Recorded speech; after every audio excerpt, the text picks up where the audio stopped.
আমাদের পেশাজীবী সংগঠনের সাথে আছেন। আজকে কিন্তু স্পিনিং সেক্টরের যেরকম অবস্থা, টোটাল টেক্সটাইল সেক্টরের অবস্থা কিন্তু খুবই ভয়াবহ। আজকে আপনারা জানেন যে গ্যাসের সংকট, এই কারণে কিন্তু ডিজেল দিয়ে বা ফুয়েল অন্য ব্যবস্থায় আমাদের ইন্ডাস্ট্রিগুলো চালানো হচ্ছে, যার জন্য কস্টিং কিন্তু অনেক বেড়ে গেছে। আজকে শুধু স্পিনিং সেক্টর না, অন্য ইন্ডাস্ট্রিগুলোর উপরেও কিন্তু একটা বিশাল প্রভাব সৃষ্টি হয়েছে, যার জন্য অনেক ইন্ডাস্ট্রি কিন্তু আজকে বন্ধ হয়ে গেছে।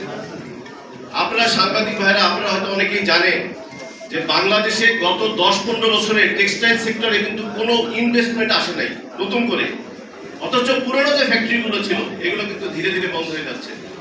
তা আপনারাই বলেন যে আজকে যদি এই ফ্যাক্টরিগুলো বন্ধ হয়ে যায়, আজকে 400 থেকে 500 ইন্ডাস্ট্রি, গার্মেন্টস ইন্ডাস্ট্রি বন্ধ হয়ে গেছে গত 1 বছরে।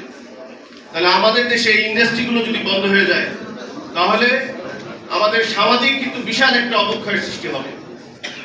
এবং এই সেক্টরে প্রায় 50 থেকে 60 লক্ষ শ্রমিক কাজ করে, শ্রমিক কর্মচারী। এই 50 থেকে 60 লক্ষ শ্রমিক কর্মচারী কাজ করা মানে এর সাথে কিন্তু তার পরিবার, যদি একটা পরিবারে 4 জন মেম্বারের ধরি, প্রায় 3 থেকে 4 কোটি জনসংখ্যা এই সেক্টরের উপরে ডিপেন্ডেন্ট। পাশাপাশি এই টেক্সটাইল সেক্টরের উপরে অন্য কিন্তু অনেক ইন্ডাস্ট্রি, আমরা বিকেএমই থেকে একবার একটা রিসার্চে পাওয়া গেছে যে 63টা ইন্ডাস্ট্রি, 63 ধরনের ইন্ডাস্ট্রি, রড সিমেন্ট থেকে আরম্ভ করে 63 ধরনের ইন্ডাস্ট্রি এই টেক্সটাইল সেক্টরের উপরে নির্ভরশীল। এবং এর মাথা হলো কিন্তু স্পিনিং।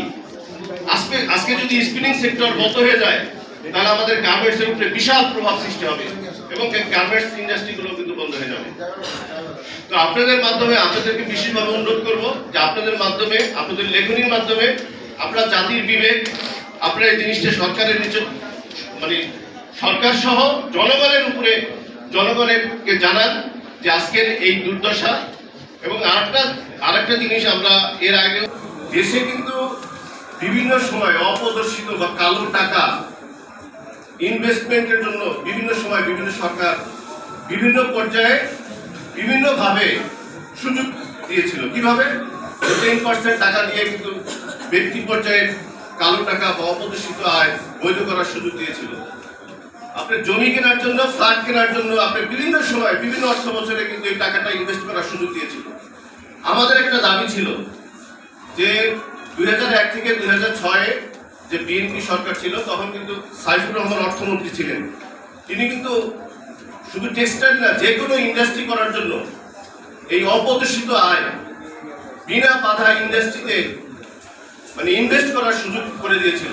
আমরা দাবি করেছিলাম যে যদি এই অপ্রদর্শিত আয়, কারণ অপ্রদর্শিত আয় কিন্তু দুইভাবেই হয়, যারা ধরেন বিভিন্নভাবে কালো টাকা ইনকাম করে, অনেকে ইন্ডাস্ট্রিতে হয়তো মানে ইনকাম ট্যাক্সে পুরো টাকাটা দেখা যায়, কিন্তু তার ইনকামটা কিন্তু বৈধ, হয়তো এনডিআর এর দৃষ্টিতে সেটা অবৈধ।